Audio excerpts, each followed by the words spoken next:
بسم اللہ الرحمن الرحیم۔ السلام علیکم ورحمۃ اللہ وبرکاتہ۔ حضرت لقمان رحمۃ اللہ علیہ اللہ کے نیک بندے تھے جنہیں اللہ تعالیٰ نے حکمت یعنی عقل و فہم اور دینی بصیرت میں ممتاز مقام عطا فرمایا تھا۔ ان سے کسی نے پوچھا تمہیں یہ فہم و شعور کس طرح حاصل ہوا؟ انہوں نے فرمایا سچ بولنے، امانت کی حفاظت کرنے، بے فائدہ باتوں سے بچنے اور خاموش رہنے کی وجہ سے۔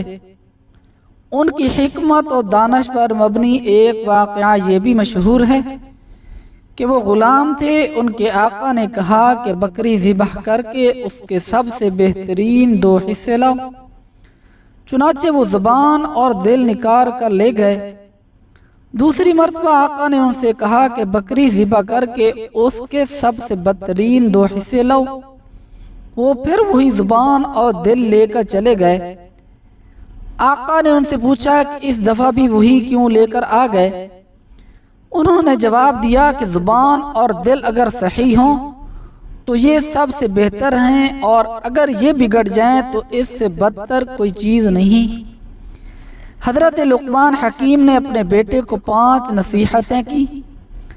پہلی نصیحت جو حضرت لقمان نے اپنے لخت جگر کو فرمائی، اور جب لقمان نے بطور نصیحت اپنے بیٹے سے فرمایا کہ اے میرے پیارے بچے، اللہ کے ساتھ شرک نہ کرنا، بے شک شرک بڑا بھاری ظلم، یعنی سب سے پہلے انہوں نے اپنے بیٹے کو شرک سے باز رہنے کی نصیحت کی، جس سے یہ واضح ہوا کہ والدین کے لیے ضروری ہے کہ وہ اپنی اولاد کو شرک سے بچانے کی سب سے زیادہ کوشش کریں، کیونکہ یہ سب سے بڑا گناہ ہے اور دنیا اور آخرت میں ناکامی کا سبب بھی ہے۔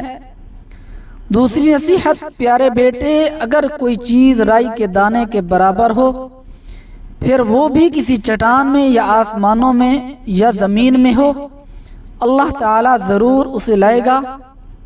اللہ تعالیٰ بڑا باریک بین اور ہر چیز کی خبر رکھنے والا ہے۔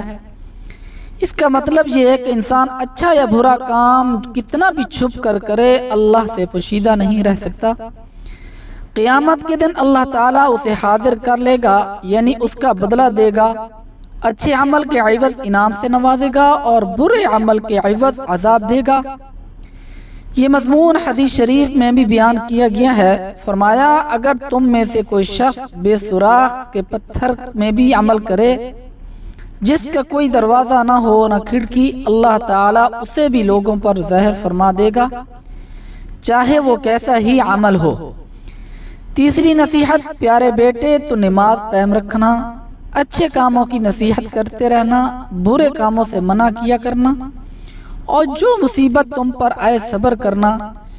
یقین مان کہ یہ بڑے ہمت کے کاموں میں سے ہے۔ یہ تینوں باتیں اہم ترین عبادات اور امور خیر کی بنیاد ہیں۔ یہ وہ اعمال ہیں جن کے بارے میں اللہ تعالیٰ نے بہت تاکید فرمائی ہے اور بندوں پر انہیں فرض قرار دیا ہے۔ چوتھی نصیحت، لوگوں کے سامنے اپنے گال نہ پھیلا اور زمین پر اترا کر مت چل۔ بے شک اللہ تعالیٰ کسی تکبر کرنے والے، فخر کرنے والے کو پسند نہیں کرتے۔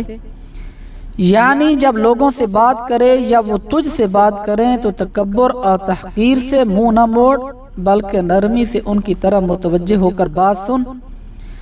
جیسا کہ حدیث شریف میں آیا ہے کہ جب تو مسلمان بھائی سے ملے تو کشادہ پیشانی سے اس کی طرف متوجہ ہو، یعنی ایسی چال یا رویہ جس سے مال و دولت، جاہ و منصب اور قوت و طاقت کی وجہ سے فخر و غرور کا اظہار ہوتا ہو، یہ اللہ تعالیٰ کو ناپسند ہے، اس لیے کہ انسان ایک بندہ عاجز و حقیر ہے۔ اللہ تعالیٰ کو یہی پسند ہے کہ بندہ اپنی حیثیت کے مطابق عاجزی و انکساری ہی اختیار کرے، اس سے تجاوز کر کے بڑائی کا اظہار نہ کرے کہ بڑائی صرف اللہ ہی کے لیے زیبا ہے جو تمام اختیارات کا مالک ہے۔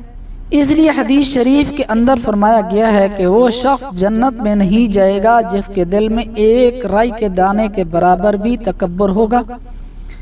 البتہ تکبر کا اظہار کیے بغیر اللہ تعالیٰ کے انعامات کا ذکر، اچھا لباس اور عمدہ خوراک وغیرہ کا استعمال جائز ہے۔ 5ویں نصیحت، اپنی چال میں میانہ روی اختیار کر اور اپنی آواز پست کر۔ یقیناً آوازوں میں سب سے بدتر گدھوں کی آواز ہے، یعنی چال اتنی سست نہ ہو جیسے کوئی بیمار ہو اور نہ اتنی تیز ہو کہ شرف و وقار کے خلاف ہو۔